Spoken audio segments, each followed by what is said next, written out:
Hey guys, Dean Young, Home Tech Inspection. Hope everybody is doing great today. I want to talk about people that are driving around in a vehicle that it may be wrapped, it may have some type of signage on it, something just from a business, some type of signage or a wrap or something to identify your business or a company you may work for. I see so many times I'm driving around, and I drive all over North Carolina, the Piedmont Triad and surrounding counties, and we go out about 2 hours from, depends on where I'm at. It could be Greensboro or Randleman, but I do a lot of driving, and I see a lot of people in these branded vehicles or vehicles with identification marks or signage or stickers or whatever, identifying that vehicle representing something or a business or a church or whatever, and people drive like freaking idiots. I see it all the time, weaving out of traffic, getting up on people's rear ends, throwing their hands up. I see it all the time, and you gotta remember, you're in a vehicle that has identification all over it. Whether it's if it's your personal vehicle, you're not making yourself look very well. That's for one thing. And if you're working for a business, you're not representing that company very well. If you go to a church, you're not representing that church very well, because I've seen so many people in this area with church stickers representing a church driving like idiots every morning on the way to work or wherever they're going. I see it all the time. People aren't being mindful and thinking that they can be called out, they can be identified. I mean, it's just that simple. Like I said, you're representing a company or a brand. Even if you work for yourself, that's no excuse. That's not a pass. You're representing your company, and this is the age of technology, and word travels fast. You get social media, people will put you on blast in a heartbeat. So just be mindful of that, guys. Nothing is worth getting in an accident over or being in such a rush. I know there's emergencies and family emergencies and things like that, but you still got to be mindful.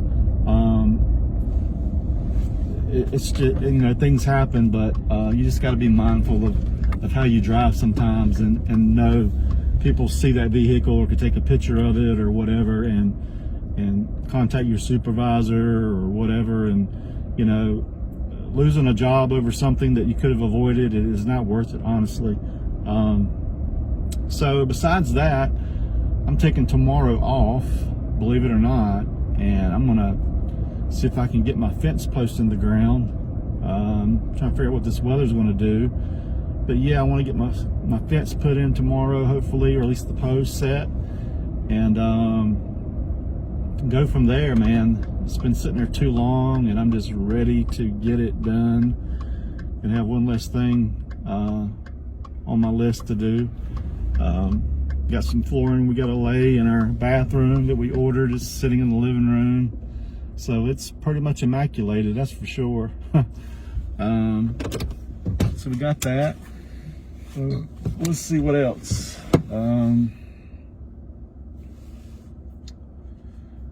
Still got some pendant lights to put up, and we've got some stuff. We got to run some power to the barn over there and get that ran, and some exterior lighting. We're going to add some exterior lighting.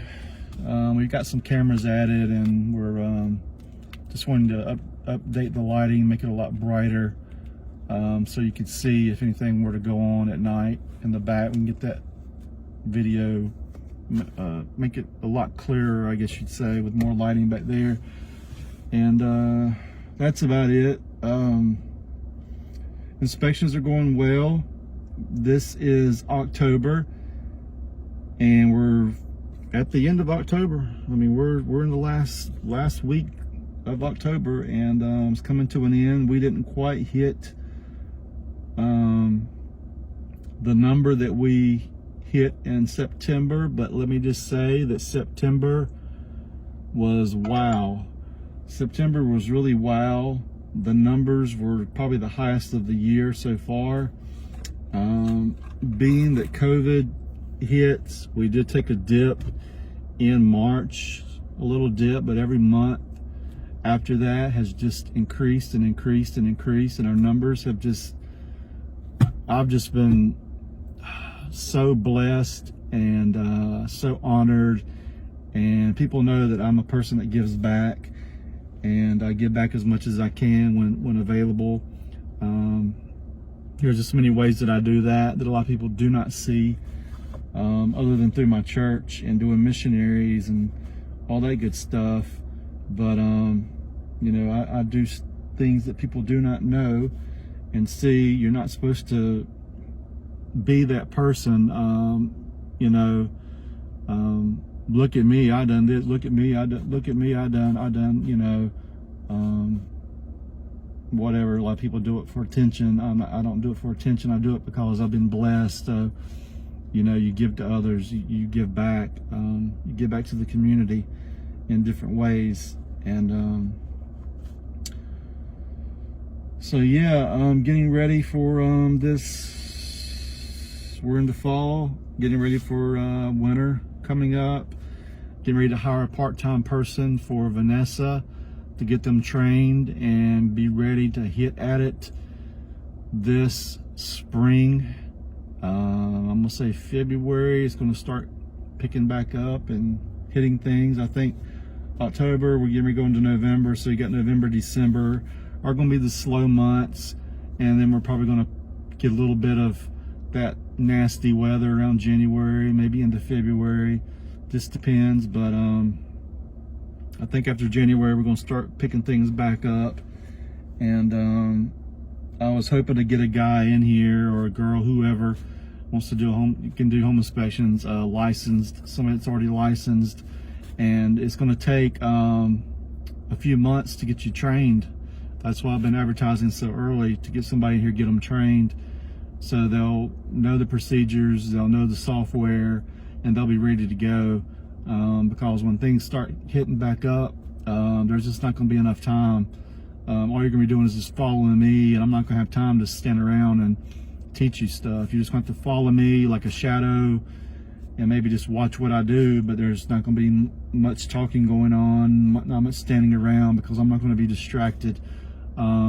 These slower months, if you've got like one inspection a day, or you know, just a few a week, you've got that time to take with a person on inspection. If it's a morning inspection, you can just take as long as you need, especially if it's a vacant property. Now, if it's occupied, it's a little different story, but if it's vacant, you can just take your time and show things and train them a lot more. So anybody knows anybody out there that is already licensed, bring them on. I know a lot of people, if they got their license, they don't want to work under somebody else and blah blah blah. I understand that, but if you've got nothing, it's better than, it's, you know, something's better than nothing, I guess you'd say. For the right person that I could see that's already got some good skills, and they seem to be pretty knowledgeable, and like a go-getter type person, I would put them through school. I just don't want to fork out the money for somebody that is just going to waste my time and money and not follow through. You know, I want to get somebody in here that I can give them a decent salary to where they're going to want to stay. I don't want to get them in the door and then pay them nothing. If I'm going to invest my money and my time, you know, I'm going to pay them enough to have them stay. So, you know, that would be through negotiations. And my pay scale is going to be based on, first of all, experience, and then you're going to have to continually train yourself through InterNACHI and earn more money through different certifications that you're going to earn on there. And I will be able to clearly see how far along you are and what certificates you're earning, what certifications you're earning to grow yourself and to make you a better asset and make yourself worth more, what your worth is to home tech. The more you learn, obviously the more potential you're going to have, and the more growth, and more money. So I mean, you get back what you put in. I've been working for myself most of my life, and everything that I've put in has now come to pay off. You just learn so much, and there's no cutting corners when it comes to making a living, and there's a combination of things that come with that. And religion is number one for me. I'm that guy, and all my blessings and everything has come from God and being obedient, because the lifestyle that I lived during my contracting days, at the beginning of my contracting days, I was not that guy. I was not a good guy, and I've overcome a lot of things, a lot of obstacles, and I've just been through a lot, so, a lot, and I've learned so much from that, and my faith in God has just changed me completely. So it all starts there, and I'm not here to convert anybody. You believe what you want to believe, and I'm going to tell you, you're not going to get anywhere in life unless you put God first. Honestly, you're not. You may think that you are. You may think God is just a imaginary sky daddy, and maybe that's why you have such a negative, dim outlook on life. Because when I think of God, I think of joy and happiness, and I think of being fruitful, and I just think about all my blessings, and the times that He saved me, and He was there with me. I knew He was there with me. I could just feel His presence. I could hear Him inside my head speaking to me, and leading me and guiding me through my life. And believe it or not, it's true. A lot of people just don't want nothing to do with religion. Maybe you've had a bad experience in a church, or maybe somebody in your life claimed to be a Christian, and they treated you like crap.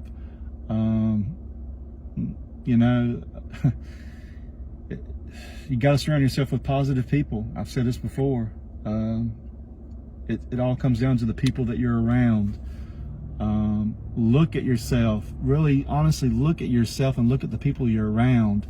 Is that the life you want to live? Is that the life that you want for yourself, for your future, for your children? Is that really the life that you want? It has nothing to do with race or anything like that, or where you live. I grew up so dirt poor.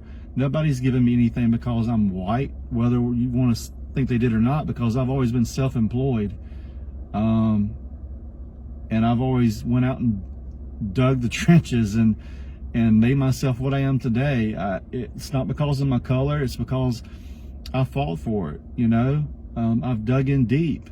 And there's people who out there want to blame the color of their skin, that they've not gotten anywhere in life. That is not true. There's so many people of all different nationalities and races outside of being white or Caucasian that exceed what I've ever done in life. They've way exceeded me, and they've come from the streets and the struggles. And they're up there, they know what it's like, and they try to become icons and things for other people, but a lot of people just think it's so easy, and that don't know the struggles, man. They don't know the struggles that people have been through to get where they are. And then people in this country want to put each other down when somebody is successful. Whether you're black, white, Asian, whatever. If you succeed in this country, people want to put you down or think that you've got so much money that you should give something to everybody that hasn't done anything to earn it. I just don't understand people sometimes. You know, I just don't. You don't know what's going on in their life. You don't know what they've been through. You don't know their struggles. Because I've been through some struggles. I mean, I have been through some struggles where I've had nothing to eat but maybe crackers, nothing to drink, you know, power shut off, you know, living in the dark with no power, been without water, you know, no vehicle, no car broke down, been evicted. I mean, trust me, people, I've been there, man. I'm not some privileged white guy. I have been through some struggles, and anybody that comes to work with me, I want to see them prosper and grow, man. I had a homeless guy that worked for me. He was an African American guy, and he worked for me almost about a year and a half, and I loaned him money all the time, trying to make life better for him.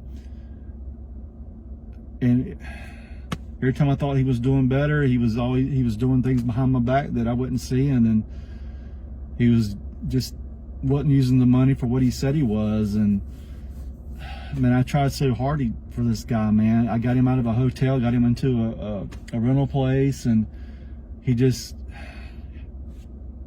didn't work, man. And I had to let him go. And then he wanted to turn around and blame me because I hired my son.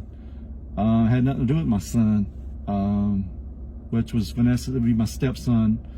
Leroy worked with me for a while, but it had nothing to do with that. Leroy was going to work with me regardless, you know, but it just didn't work. And I've hired several people over the years, and it just hasn't worked, man. They want a job, but they don't want to work, but they want the money. Or they don't have a vehicle, or I go pick them up and go pick them up and go pick them up and go pick them up and go pick them up, and they want lunch money, or they want to get paid that day. And I don't know, man. It's just hard to find good help anymore these days. People say they want to work, say they know this and that, and they lie to you. They get in there and they don't want to do nothing. They just want to loaf around and they don't want to do nothing. I'm not looking for that. I'm looking for somebody that's got potential, that I can see the potential, that you're going to be inspiring to others, and that you're going to put in the work, man. You're going to earn it, and you're going to feel the benefits. You're going to see the benefits of putting in the work. You're going to be like, wow, you know, I can make this amount of money for just doing this, man. Wow, you know, I can do this. I mean, just mentor somebody, you know. We're not promised tomorrow, and I just figure today we should just set an example for each other and lift each other up, and you make each other better, you know. For Home Tech, I don't want to be some big multi-inspection firm. I've done stated before, because the more people you hire, the more problems you're going to have. The more complaints you're going to get, because it's just going to happen. It's just going to happen. It's just going to happen. So I just like one or two guys and be done with it, you know, and just keep those complaints down to a minimum, because you're not going to satisfy everybody. I don't care if you're the best inspector in the world, or think you are, or think you've covered everything on the house. There's always going to be a call about something, whether it is legitimate or not. It's still a complaint, and most people don't read their reports. They only read what they're looking for, and that's it. They don't go through the whole report and look at disclosures, limitations, and all that. If you inspect a house in the wintertime and it's summertime and something changes and they call you out, well, did you read your report? Oh, I thought look back, blah, blah, blah. I stated right there that it's da, da, da, da, da. Okay, I didn't see that. It happens all the time, man. But anyway, I could go on forever, man. I guess I need to do a Facebook Live one time. But this fall, I will be doing Facebook Live to answer questions and stuff for people on Sunday nights. I think around 7 or so. It's going to be coming up soon, guys, because we're going to be indoors a lot more. It's going to be getting darker a lot sooner. But I'm going to get out of here, guys. 336-989-8185 or schedulehometakenc.com.